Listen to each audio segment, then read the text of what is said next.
199. Can we get a 199 chant? 199! 199! 199! Who's excited for MegaCon 2025? We got a hell of a panel today for you guys. The first guest may be the most popular Star Wars YouTuber who has just as many subscribers on YouTube as the Star Wars accounts. We have Star Wars Theory!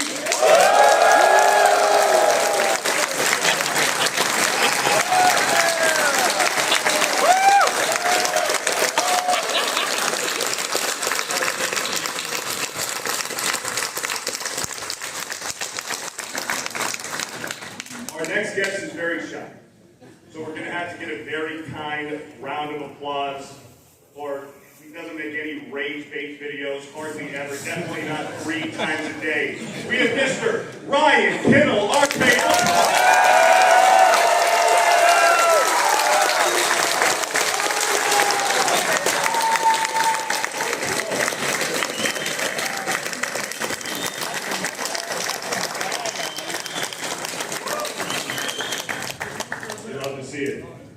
Our favorite movie critic from across the pond made his way the whole way here just to see you guys. We have Critical Drinker.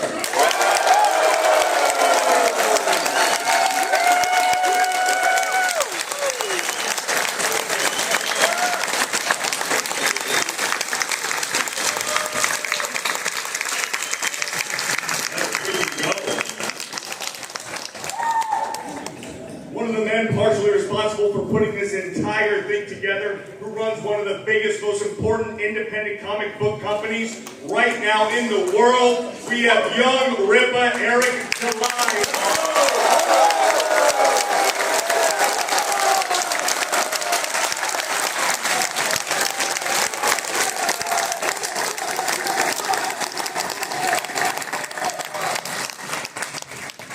And last but not least, standing in the red corner at 6'2", 365 pounds. His parents may or may not be cousins, brothers or sisters. We have Jeremy DJ Cobra from Geeks.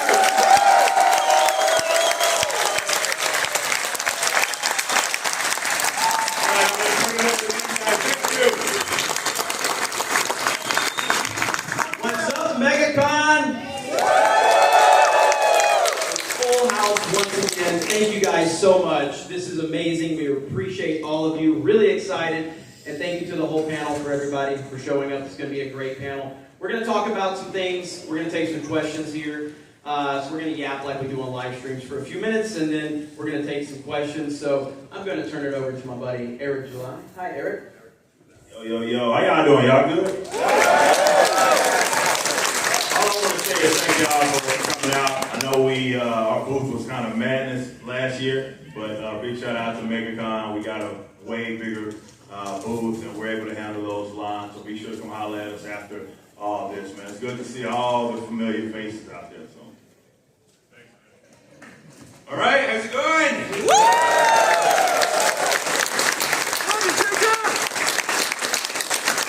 I don't even really know how I ended up here. I just had too many drinks last night. It's an absolute pleasure to be here, though. It's a pleasure to see so many people that have come out to see us. Like, why are you here? What do you think you're going to get out of this? We're just going to talk bullshit for the next, hour. But anyway, thank you for being here. And I'm going to turn it over to my buddy, Ryan.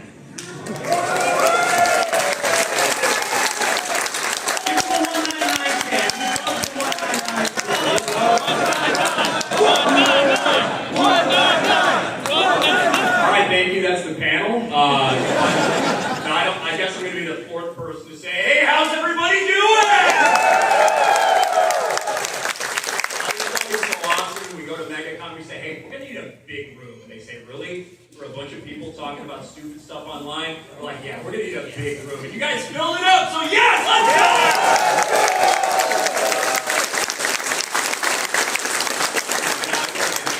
Star Wars Theory.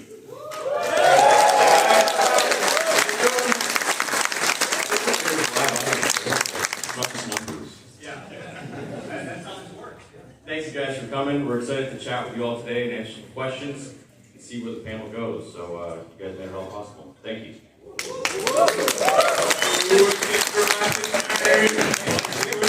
They got the mood lighting for us. They must have heard about Jeremy's proclivities. No, but it is a very interesting time right now with the culture shifting as much as it is. There's a lot going on, and obviously it's all built around entertainment for us and video games, movies, television, and things like that. And it does feel to me, and I think that's what we're going to talk about today, is that the culture is shifting and how that's going to affect the entertainment and how we as fans feel about that. And obviously, you guys know I'm very much about individuality. Like what you like, don't like it, pay for it if you don't want. If you want it, don't. That's fine. But this is going to be a very crucial year. Now, I don't know if we're going to see the direct result of the culture shift this year in the entertainment. It may take a few years for it to finally start to feel like we're seeing that, but we all can feel that that's going on. And I think that's a good thing. We've all been following this for over a decade. We've seen a lot of our entertainment properties. I'm sure every single person in this room has had some piece of their childhood affected by the Hollywood nonsense over the years. And that's what's brought us all together in this room. That's what's brought us all to this point. And now it's a very crucial time. And that's what we want to focus on today. And obviously with Ripa, with what you've done with Ripaverse, that's been a huge piece to the puzzle in our little corner of the internet. How do you feel about everything and how it's affecting the future of entertainment?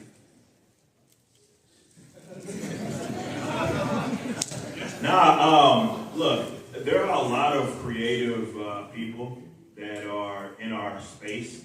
So I know for a while there, a lot of us were just complaining. You guys that follow my YouTube channel, I've been complaining for well over a decade, just griping about what was happening in comics and things like that, before I decided to do my own thing, because I just realized, look, like it's not going to make an adjustment. The corporate kind of setup really doesn't allow for a massive change like that, and even if we do see a change, Jeremy's point, it's going to take years for that because they're like these big managers. So I just got out there to create. There's a lot of folks that are in our space, which I'm always trying to encourage. I had the opportunity to work with some of them as well to, create if you can. Look, it's not for everybody. I know my man Ryan has been, he said it before. He's told me personally, like, I can't do any of that shit, right? So what we need is you need a little bit of everything. You need people calling it out because folks like him or good friend Gary, who couldn't be here as well, like they have a knack for just really identifying it. And it's hard to explain, but you get what it is that I'm saying. When you hear a guy express exactly what, even if you can't kind of form the thought, you hear him and he's like, that's exactly how I feel about everything. And those people are very, very important to what we do. But we also need those creators. So there's guys out there that are doing independent media. It's not necessarily just trying to be the anti to what's going on out there. Sometimes it's just making normal stuff, kind of like what we do at the Ripaverse. I know a lot of people anticipated that we were just going to be like the quote-unquote right-wing version of what was happening, and then they got mad at me because it's just, we're just trying to have fun here and just entertain, right? And I think that's kind of going to be the way of the future, and all of you guys that are even in this audience, you might not get another time, like in modern history, to be able to create and at least get eyes on it, because now everybody sees that something's wrong, so they can identify like independent projects, and they're more willing to give it the time of day. We're seeing that a lot right now, especially in games. Like independent games are just exploding right now because people, they'll at least look at it. So if you're an entertainer out there, or you're a writer, or whatever you are, I think now more than ever, get with some people and try to make something come into fruition. Buddy right here, I don't know, a lot of you guys know, he's a creator as well. I know we think of him like, he's this big critic, but he's a very creative guy as well. So I love to see guys out there doing great things. Yeah.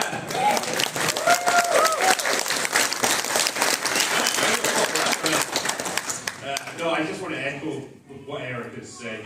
The fact that we've attracted the following that we have, that we've had the success that we've had, it's not down to us being particularly good at what we do, although in Eric's case it absolutely is when it comes to creating, but it's more about you guys. Because we are, I guess, hitting a point that you guys all agree with. And not just you in this room, but everyone out there who supported us. And that is what's made this cultural change that's now starting to take effect. You know, and this is a victory that belongs to everyone, and common sense, and people who just want to have good entertainment again. And that's what we've always been fighting for, like all these years, for all the crap that we've had to put up with.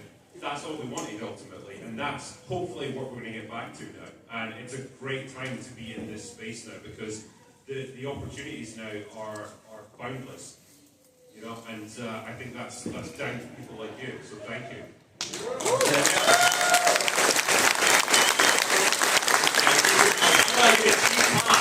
Everyone clap for yourself.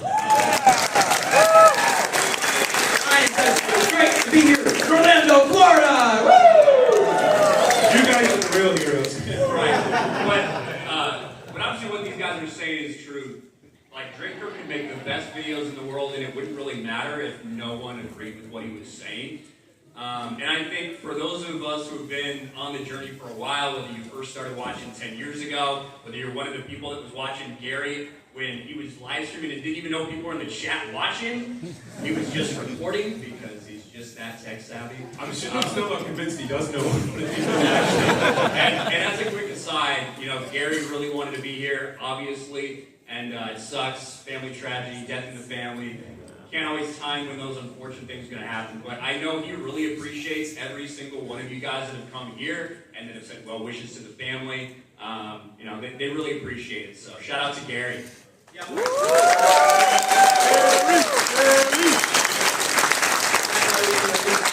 like the memes and stuff like that, but on a serious note, I'm going to do this for Gary really quick.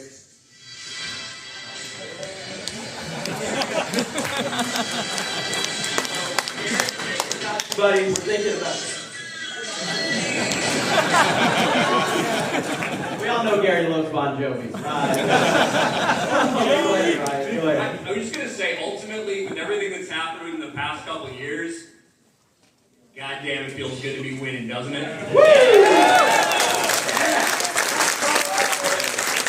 But with all that being said, it's certainly not over. You're seeing these people that are holding on to this power that they've had over the entertainment industry, whether it's the mainstream critics, whether it's access media, whatever it might be. That's slipping through their fingers. They can feel it. And when that happens, the attacks get more often, they get more desperate, they get more ridiculous. And yeah, we're just happy to be here in front of all you guys and know that regardless of whoever came after us, whoever tried to cancel this person, whoever didn't like my Batman review, all of those guys are losing and they can't stand it. Hell yeah. Hell yeah. So I just want to make a little quick point here. So who likes George Lucas' Star Wars? Okay, and who likes Disney Star Wars? Okay. I saw one! I saw one! So the point I want to make is why did that happen? What happened there that we went from this beloved franchise to something that nobody really connects with anymore? And the graph shows.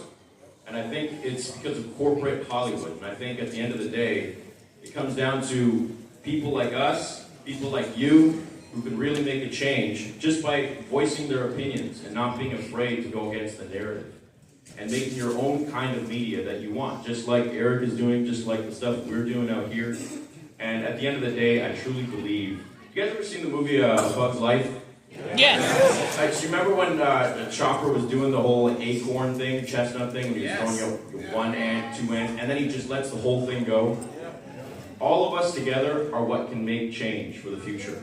So if we all band together against all of this bullshit that's going on today, we can go back to getting some entertainment that we love and our kids love.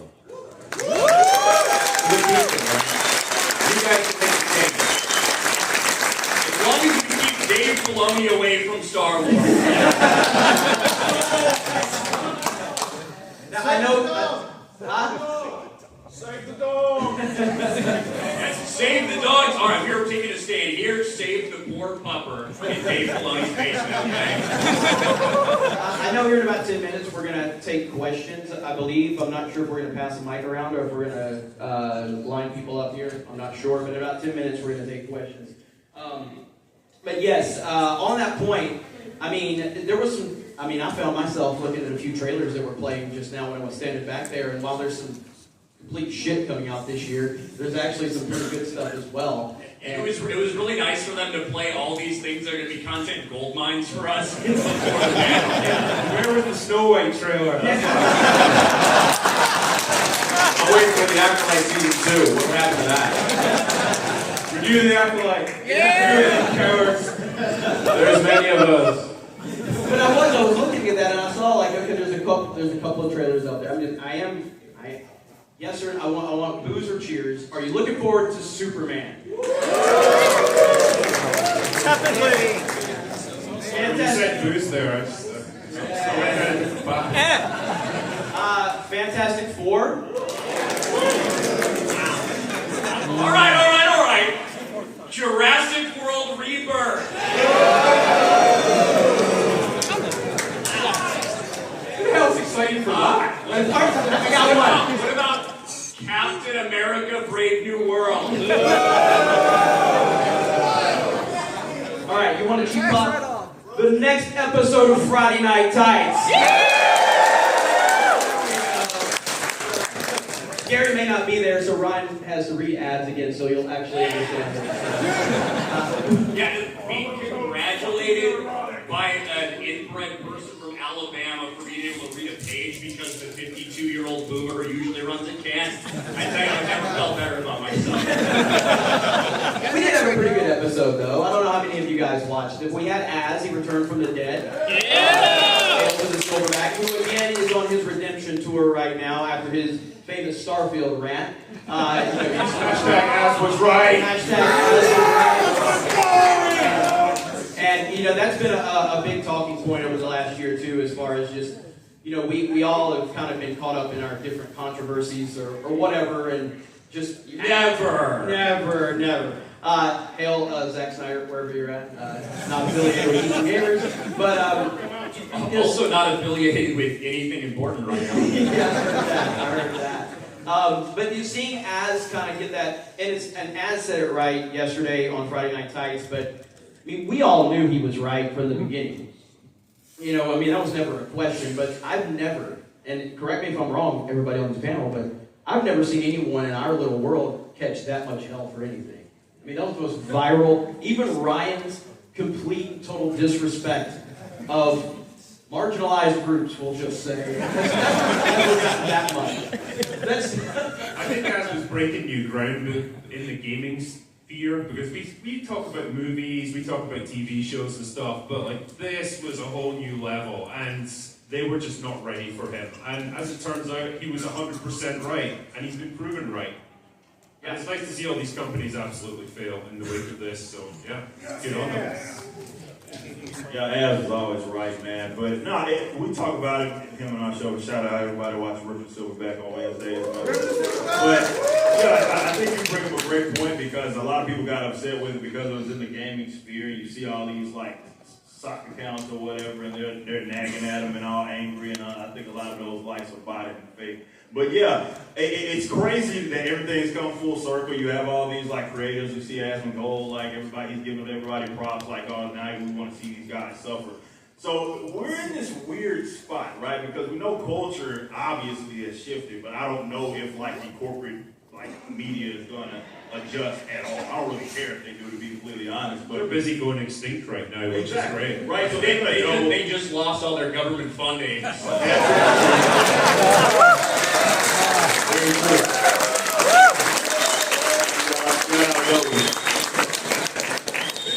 But I don't know if they're going to make an adjustment. So I said this, especially after this recent, not to get too political, but after this recent election, that was kind of a mandate to show that everything is changing. But it might get worse, and I think everybody needs to anticipate that before it gets a lot better, because much like what happened in 2016, they don't know how to act, right? So they get angry, they get irate, and then they get influenced to really just start writing this bullcrap into their media. So while the culture is shifting, and I think everybody should be excited about that, it doesn't mean that the properties themselves are going to make any adjustment. If anything, it's going to only embolden them because now they feel like they have to make a stand.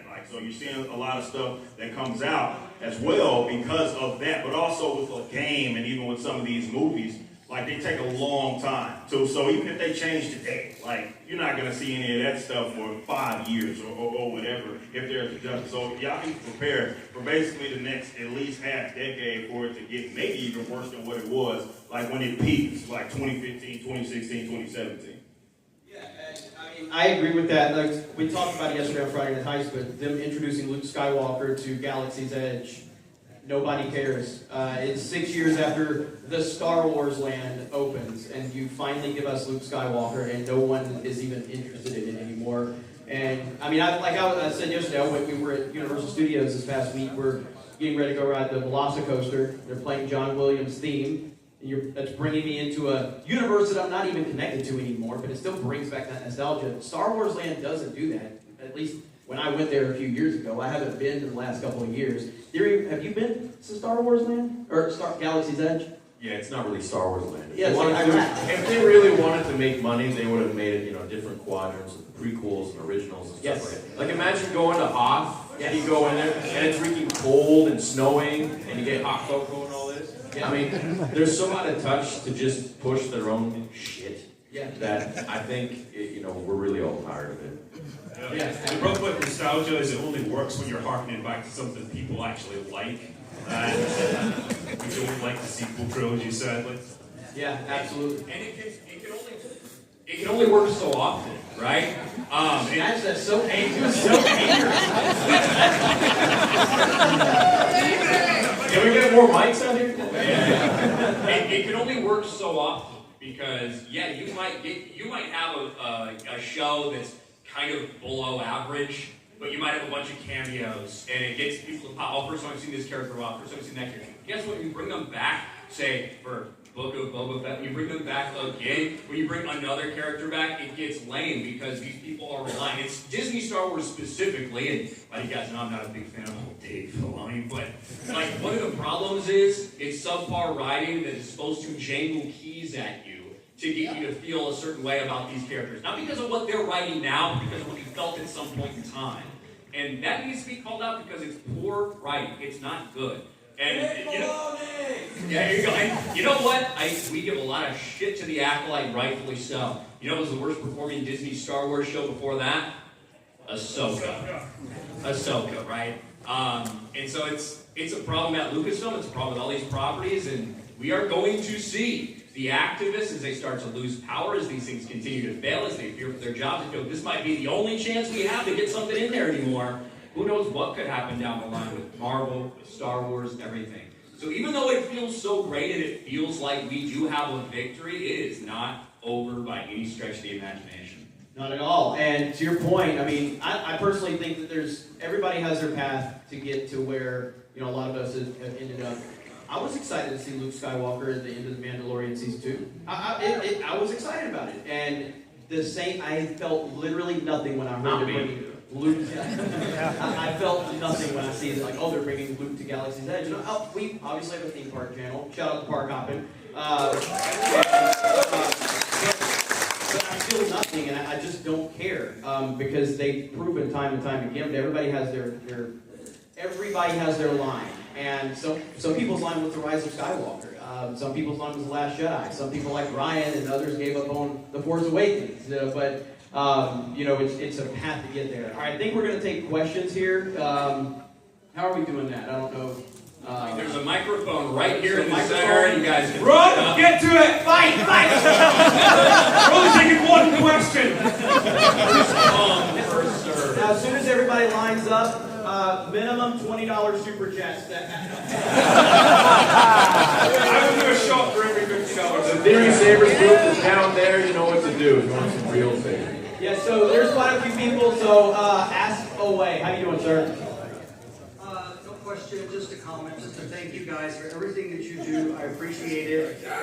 In specific to me, 6 years ago, I did not have a single YouTube channel. I think I now am subscribed to 50 of them. You guys were the gateway drug into all of that. I appreciate that. It's like when I want to online, I can think about what do I want to do? Do I want to watch a movie? Do I want to watch a TV show? Do I want to read something? or do I want to watch you guys on YouTube? And I always know that that's the highest chance of entertainment that I'm going to get. New video, man. Yeah, Please Glad appreciate you it. enjoyed it. we appreciate that. Thank you so much. Thank you. First of all, we all just want to thank you for speaking truth. And I mean, all of us feel like we're lied to consistently by legacy media in every direction on everything. So the fact that you were willing to stand up above the crowd and say, this is the truth of how I feel about the properties that we love and that have inspired us for generations, thank you for being willing to do that. It was a pleasure. There's nothing more enjoyable than just absolutely getting your rage and having like a million people agree. Exactly. And specifically to that point, I think all of us in the room have heard your opinions over the years of content. We'd love to hear just one sentence of the day before each of you picked up the microphone for the first time and said, I gotta speak this truth that's on my heart. What was that catalyst moment for you individually that said, I'm gonna say something online that I care about? For me, I lost my job, and That would do it. no, but I Somebody found that really funny.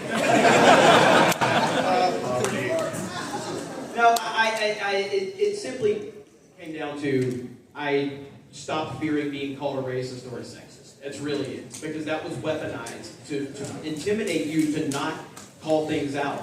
And that was a worry. Back then, I was worried about that. Now I take it as a badge of honor because it just means I'm calling bullshit out. But I had to get over that fear of like, I don't want to be labeled that. I don't want people to think of me as that. And I had to get over that in order to speak as truthfully as I could about everything going An on. empty slander, yeah.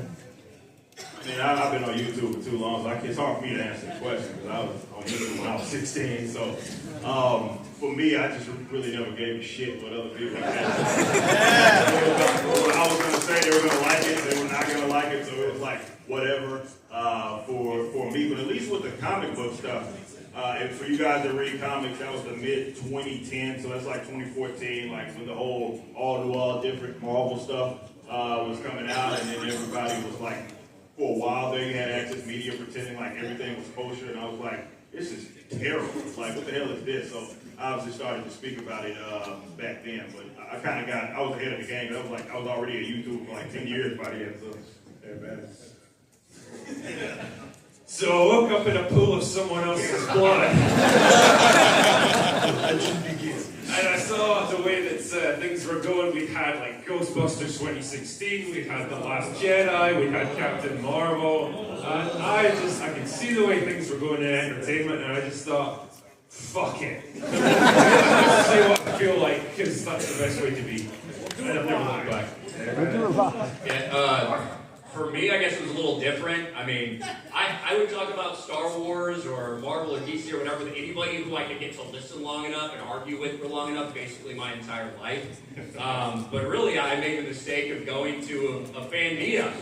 And this was back in the fan meetup in summer of 2019. By the way, Kevin Feige just announced that Marvel is making a Blade movie. Maybe we'll see that sometime. In summer of 2019, I went to a fan meetup that Jeremy and Gary had, and instead of renting out bars at Universal Studios, it had 700 people signed up to go like tonight. It was about 5-6 people meeting in the back of some little bar in San Diego. And yeah, it was like 5-10 people, and I was one of them. And I was groomed by Jeremy and Jared. And you know, Jeremy, An innocent young man before then. Jeremy has not been right about many things in his life, but he did think I'd be good at YouTube. So there you go. I'm just waiting for Disney to send me out to one of those premieres. My channel's kind of strange, I feel like, because I started out always loving Star Wars, just like all of us. And I made a video, and it kind of caught fire, and I just kept going from there with the belief that Lucasfilm was really George Lucas centered. But they weren't. And so over time, I started to sort of wake up, and the rose-tinted glasses, what is that? Yoda? It's the critics. I knew they were here. Yeah, no, over time it started to change, and I started to see, all the lies and the fact that they didn't even know what they were doing, and there really wasn't any sort of story that they had planned out at all, and it just became this sort of ideology that they were pushing instead of George Lucas Star Wars, which is what I hoped. So it really started out, hoping to talk about Star Wars, and now it's trying to save Star Wars. So it's changed, but I think we're doing okay. What do you think? Melvin, thank you for your work. God bless you. Thank you so much. Thank you so much. We're trying to be quick about the next couple questions, are bad. All right. Shadow Dragon, the one who runs the MegaCon Discord. Yep. Now the largest convention in North America. There we go. Doing a great job, too. Thank you. MegaCon. Yeah, I got a short question for each of you. Jeremy, when are we getting that Tabletop Dragon mascot plush? Ripa, what was your inspiration for your comics? Drinker, have you found a favorite drink in Orlando? Ryan, will you go out with Dave Filoni the Furry Con? Hey, if it means he stayed the hell away from Star Wars in the future, I would take one for the team.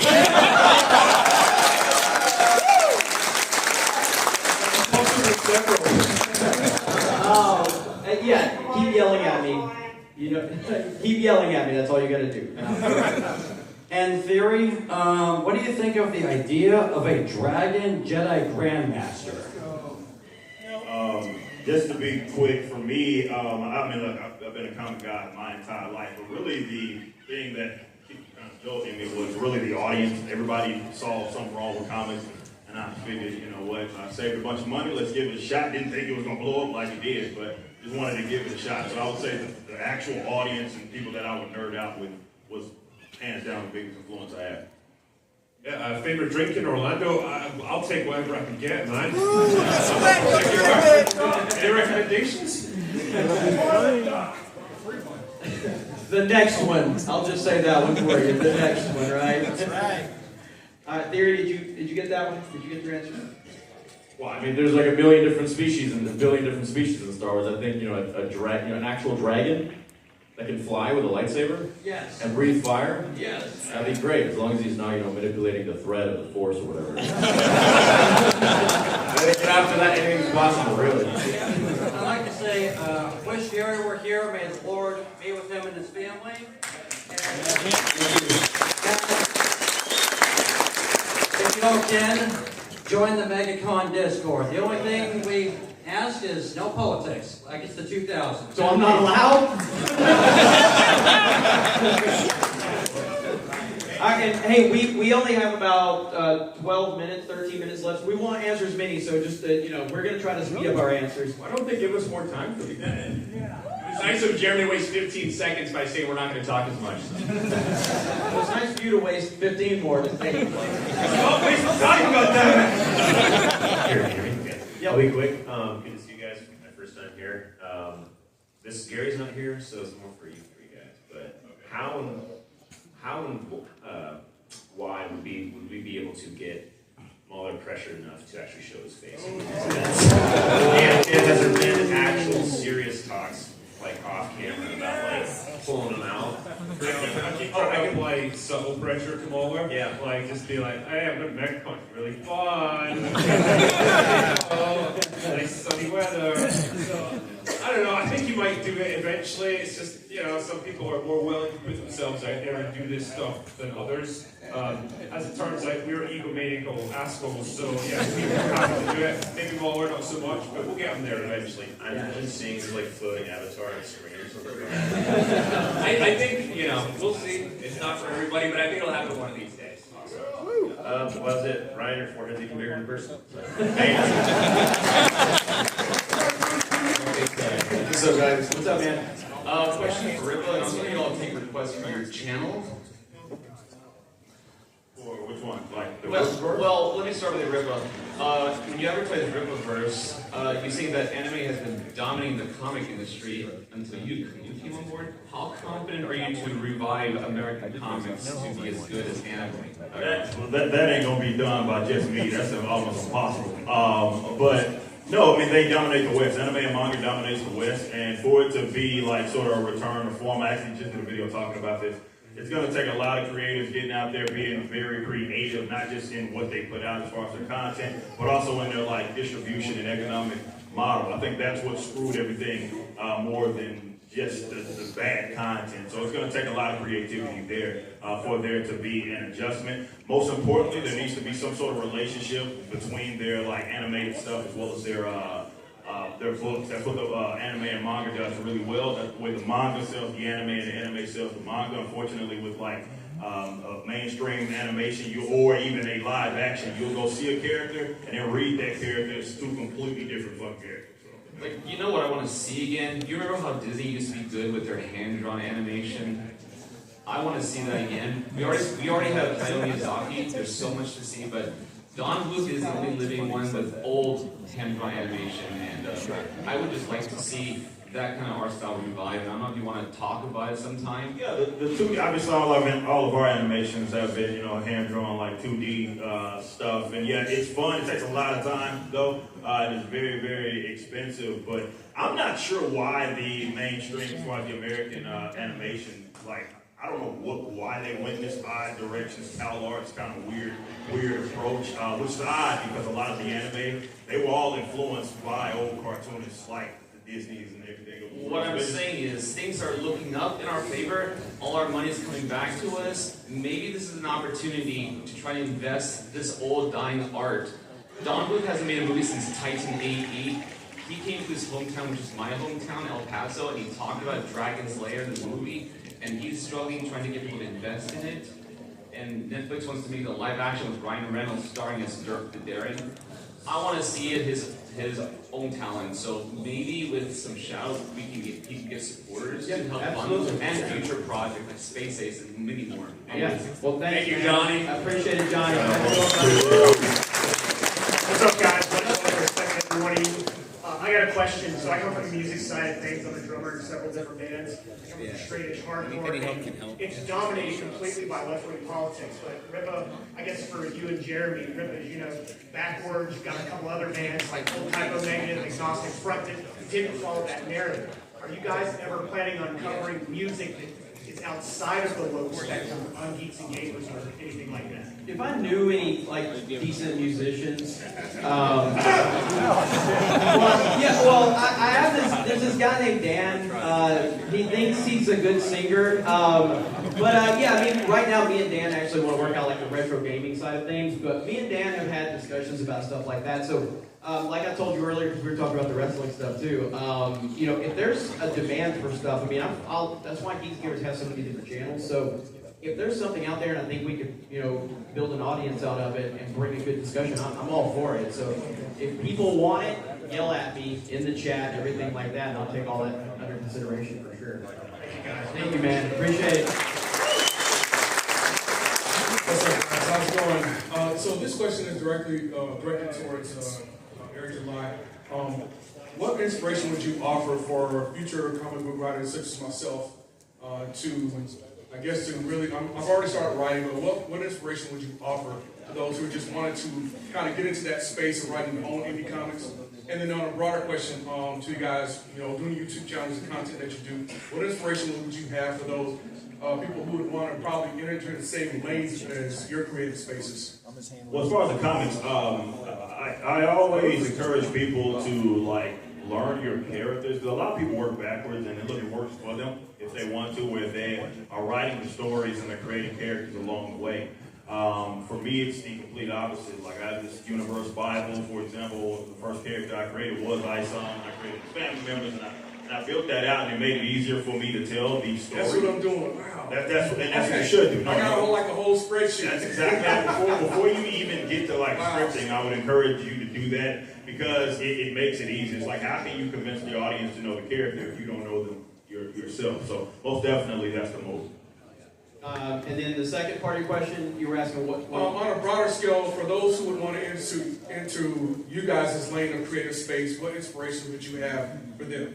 Well, I mean, in terms of like, you've got to be authentic at this point in time. No matter what you're talking about, it has to be authentic, and you've got to be passionate. That's right now. People are seeing through it. So everybody that's succeeding, it's based on authenticity. So find something that you're passionate about and talk about it. Don't get caught up on views. Just talk about what you're interested in. It may take some time, but eventually, if you're connecting with people, it will work. Yeah, people can handle disagreements. People can handle texts they don't agree with. What they can't handle is that they're being lied to. And especially as the tide turns, there's going to be people out there that are maybe inauthentic and do feel the wind's going this way, so let me start to say this or whatever. Like, and that's up to everybody to judge how authentic you think that is, right? Because that is, as Robert Meyer Burnett says, authenticity is the currency of the future. That's right. So we're at 5 minutes, so we're gonna thank you so much. Good question. We got 5 minutes, and we'll take as many as we get through. How's it going, man? How's it going? Ezekiel Tides. I'm a game developer, so I'll make this question short and quick. Seeing games like Halo Infinite and Concord having these overbloated budgets that always fail, gaming is not as expensive as we think it is. Have you guys ever thought about getting into that? I asked Ripa, and he told me to go F myself because it was too expensive. Sounds about right. But it's definitely something I want to do. We did the one where we had a fan create a video game based on me, which is weird. But it was awesome, and we're making a follow-up to that. But I want to do something more like on the next level, but it's so much involved. And the only person up here that has the money is him, probably. So, what do you think, Rip? Seriously, I would love to do like I think as well, like one thing we're learning with these huge, ridiculously budgeted games like the AAA stuff is that graphics are not the be-all and end-all anymore. 100%. Like people will easily sacrifice graphical fidelity for a better story with better characters and better gameplay. And so yeah, that absolutely opens the door for smaller creators. Thank you so much. Appreciate it, man. What's up? Hey guys, what's up? Just wanted to know that I appreciate every single one of you. Jeremy, that has been out since the Last Jedi days. Made me feel like I wasn't alone. Ripa, you're an inspiration. I hope to be someone like you someday. Jordan, I'm looking for the inevitable collab between you and Ripa one day. Theory, I got chosen a little lightsaber for my brother, and he proposed to the same. He proposed to sit in the same place Anakin married Padme at. So thanks for giving me the opportunity to buy one there. Hey. And Ryan, let me see if I can. Again, Apocalypse again for $5. Ryan, I hope you're enjoying Florida. I hope I can catch you around one day. I could use some help taking out the Naughty Dog bumper sticker off my car.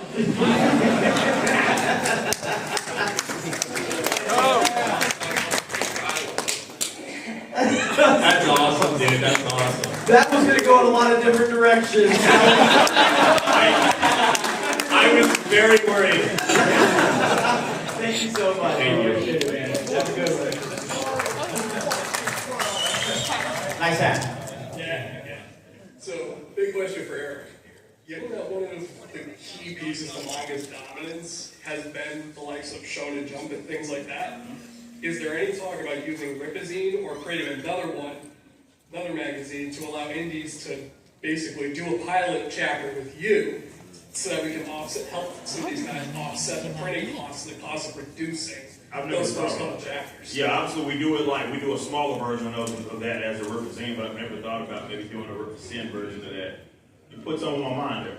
Yeah, because that's the biggest thing. Because manga's MAGA hat gives you power, Ripa. Manga's where everything at the wall, and having those magazines allow them to do that. America doesn't have that, so we need something to give people like, hey, you paid a bit of a cover charge to get in the magazine, just so you get it into some level of recognition around without having to drop thousands of dollars to print copies that they don't necessarily have. Yeah. You put something on mine there. I'm gonna have to ponder on that. Seriously, man. I appreciate that. Yeah, man. Big time. Thank you. I hate to say it, I got time for one more. This is going to have to be the last one. I'm so sorry. We're gonna be at 2 p.m. We're all gonna be at the booth, so don't worry. You can come out and there. and we're got the meetup tonight. It's free flowing, and so you guys can come talk to us. So I'm so sorry. Last question. Make sure to talk to me and Drinker before we have too many. It's about 5 minutes in.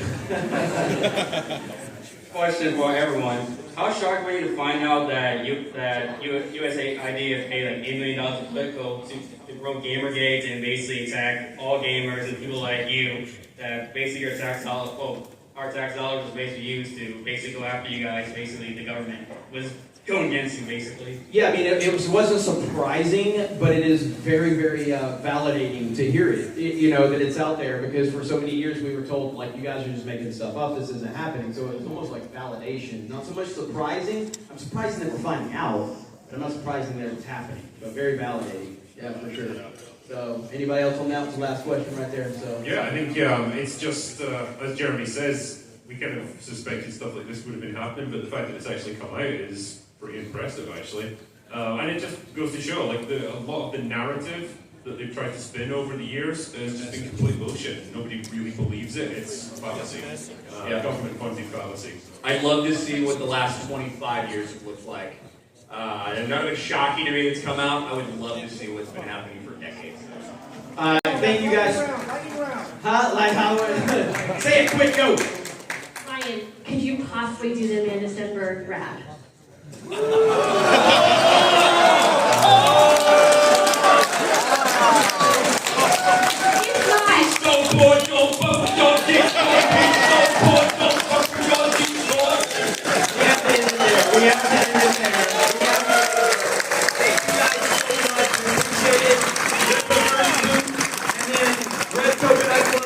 Walk tonight at our meetup. Hail MegaCon. Thank you guys so much.